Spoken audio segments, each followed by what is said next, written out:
Hello friends, welcome to ஆரோக்கிய சமையல். நம்ம வீட்டில் இருக்கக்கூடிய பொருட்களை வச்சு ரொம்ப சிம்பிளாகவும் அதே நேரத்தில் ரொம்ப டேஸ்டாகவும் ஒரு ஸ்வீட் ரெசிபி எப்படி பண்ணலாம் தான் பார்க்க போறோம். வாங்க எப்படி செய்யலாம்னு பார்க்கலாம். ஸ்டவ் ஆன் பண்ணிட்டு ஒரு பேன் வச்சுக்கலாம். இதுல அரை கப் அளவுக்கு பாசி பருப்பு எடுத்திருக்கேன். இதை நம்ம இந்த பேன்ல போட்டுக்கலாம். இதுல தூசிலாம் இருக்கும், அதை கிளீன் பண்ணிட்டு நம்ம போட்டுக்கலாம். இதுல இப்போ மீடியமான ஃப்ளேம்ல வச்சுட்டு இந்த பாசி பருப்பு நல்லா செவந்து வர்றது வரைக்கும் நம்ம வறுத்துக்கலாம். நம்ம போட்ட பாசி பருப்பு நல்லா வறுபட்டுடுச்சு, கலரும் நல்லா சேஞ்ச் ஆயிடுச்சு பாருங்க, வாசனையும் வர ஆரம்பிச்சிருச்சு. இப்போ நம்ம ஸ்டவ் ஆஃப் பண்ணிட்டு இதை நல்லா ஆற வச்சுக்கலாம். இதை நம்ம மிக்சியில போட்டுதான் பொடி பண்ண போறோம், அதனாலதான் நான் வறுத்துருக்கேன்.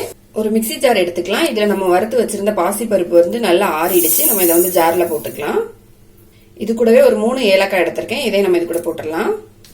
இதை நல்லா பொடி பண்ணி எடுத்துட்டு வந்துடலாம்.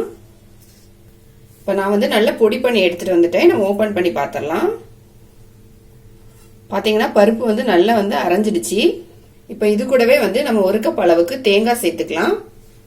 நம்ம பருப்பு வறுத்து சேர்த்ததுனால சீக்கிரமா அரைப்பட்டுடுச்சு. இப்ப நம்ம தேங்காயும் சேர்த்து இது கூட அரைச்சிக்கலாம். தேங்காய் கொஞ்சம் அதிகமாவே சேர்த்துக்கோங்க, அப்பதான் டேஸ்ட் ரொம்ப நல்லா இருக்கும்.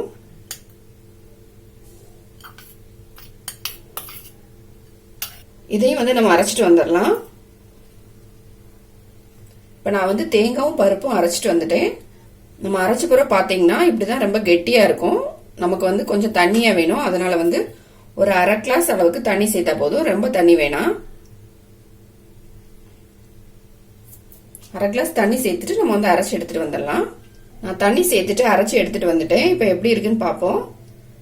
பாத்தீங்கன்னா இந்த அளவுக்கு கெட்டியா இருக்கணும், ரொம்ப தண்ணியா இருக்க கூடாது.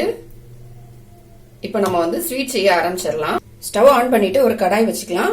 இதுல 2 ஸ்பூன் அளவுக்கு நெய் எடுத்திருக்கேன். இதை நம்ம இந்த கடாயில போட்டுக்கலாம். இதுக்கு அதிகமாகவும் நெய் தேவைப்படாது, அதனால 2 ஸ்பூன் போதும். நெய் மெல்ட் ஆன உடனே நம்ம மிக்சியில அரைச்சி வச்சிருந்த இந்த பருப்பும் தேங்காவும் அரைச்சி வச்சிருந்தோம்ல, அதை இது கூட போட்டுக்கலாம். ஸ்டவ் சிம்ல வச்சுட்டு இதை நம்ம போட்டுடலாம். இதுல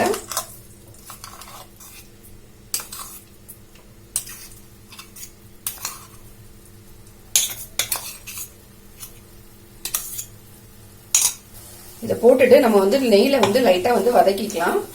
நம்ம பருப்பெல்லாம் வறுத்துருக்கிறதுனால சீக்கிரமா இந்த பருப்பு வெந்துடும், அதனால நம்ம லைட்டா இந்த நெய்ல வதக்கிக்கலாம் எல்லாத்தையும். நெய்யும் இதுவும் நல்லா மிக்ஸ் ஆன பிறகு 1 கப் அளவுக்கு நாட்டு சக்கரை எடுத்து வச்சிருக்கேன். இதை நம்ம இது கூட போட்டுக்கலாம். உங்களுக்கு எந்த அளவுக்கு ஸ்வீட் தேவையோ அந்த அளவுக்கு எடுத்துக்கோங்க. நான் 1 கப் அளவுக்கு எடுத்திருக்கேன். இதையும் போட்டுட்டு நல்லா மிக்ஸ் பண்ணிடலாம். நம்ம எல்லாம் நல்லா ஒன்னா மிக்ஸ் ஆகணும். நீங்க நாட்டு சர்க்கரைக்கு பதிலாக வெல்லம் கூட சேர்த்துக்கலாம். வெல்லம் சேர்க்கதா இருந்தா கொஞ்சமா தண்ணி ஊத்தி கரைச்சிட்டு அப்புறமா நீங்க வடிகட்டி சேர்த்துக்கோங்க. இதுல இப்ப நம்ம நாட்டு சர்க்கரை போட்டு நல்லா மிக்ஸ் பண்ணிட்டோம். நம்ம நாட்டு சர்க்கரை சேர்த்து நல்லா மிக்ஸ் பண்ணும்போது அந்த நாட்டு சர்க்கரை மெல்ட் ஆகி நல்லா இலகி வருது பாருங்க. நான் கொஞ்சமா நட்ஸ் எடுத்து வச்சிருக்கேன். இதை நம்ம இது கூட போட்டுக்கலாம். உங்களுக்கு என்ன நட்ஸ் வேணுமோ அதை சேர்த்துக்கோங்க. சேர்த்துட்டு இப்ப எல்லாத்தையும் மிக்ஸ் பண்ணிக்கலாம். நம்ம சிம்ல வச்சுட்டே தான் இதை நல்லா மிக்ஸ் பண்ணணும். நீங்க கைவிடாம மிக்ஸ் பண்ணுங்க, அப்பதான் இது நல்லா வெந்து வரும். இந்த பருப்பு இதோட பதம் நமக்கு கடாயில ஒட்டாத அளவுக்கு வரணும். நான் 1 கப் நாட்டு சர்க்கரை சேர்த்தேன். எனக்கு இனிப்பு கரெக்டா இருக்கு. இதுல நான் சொன்ன அளவுக்கு நீங்க எடுத்தீங்கன்னா இதே அளவு எடுத்தா போதும். நீங்க எக்ஸ்ட்ராவா சேர்க்கும் போது இனிப்பு அதிகமா சேர்த்துக்கங்க. இப்ப பாத்தீங்கன்னா நமக்கு கடாயில ஒட்டாத அளவுக்கு வருது பாருங்க. இன்னும் இது நல்லா ஒட்டாம வரணும். நம்ம அதனால இன்னும் கொஞ்ச நேரம் கூட மிக்ஸ் பண்ணிக்கிட்டே இருக்கலாம். இதை ரொம்ப டேஸ்டாவும் இருக்கும், ரொம்ப ஹெல்த்தியாவும் கூட இருக்கும். நம்ம தேங்காய் எல்லாம் சேர்த்திருக்கிறதுனால ரொம்ப டேஸ்டா இருக்கும். இப்ப நம்மளோட ஸ்வீட் ரெடி ஆயிடுச்சு பாருங்க. கடாயில ஒட்டாம வருது பாருங்க. இந்த அளவுக்கு வரணும், அது வரைக்கும் நல்லா கிண்டிட்டே இருக்கணும். பாத்தீங்கன்னா உங்களுக்கே தெரியும் இப்போ எந்த அளவுக்கு ஒட்டாம வருது பாருங்க. இது நம்ம ஸ்வீட் சாப்பிடணும் அப்படிங்கிற தோணும் போது நம்ம வீட்டுல இருக்கக்கூடிய பொருட்களை வச்சு இதை டக்குன்னு செஞ்சிடலாம். ரொம்ப டைமே எடுக்காது. இப்ப நம்ம ஸ்டவ் ஆஃப் பண்ணிடலாம். நம்மளோட ஸ்வீட் ரெடி ஆயிடுச்சு. பாசி பருப்பும் தேங்காவும் இருந்தா போதும். இதை நம்ம சீக்கிரமா செஞ்சிடலாம். ரொம்ப டேஸ்டாவும் இருக்கும், அதே நேரத்துல ரொம்ப ஹெல்த்தியாவும் இருக்கும். குழந்தைங்களுக்கு இதே மாதிரி செஞ்சு கொடுத்து பாருங்க, ரொம்ப விரும்பி சாப்பிடுவாங்க.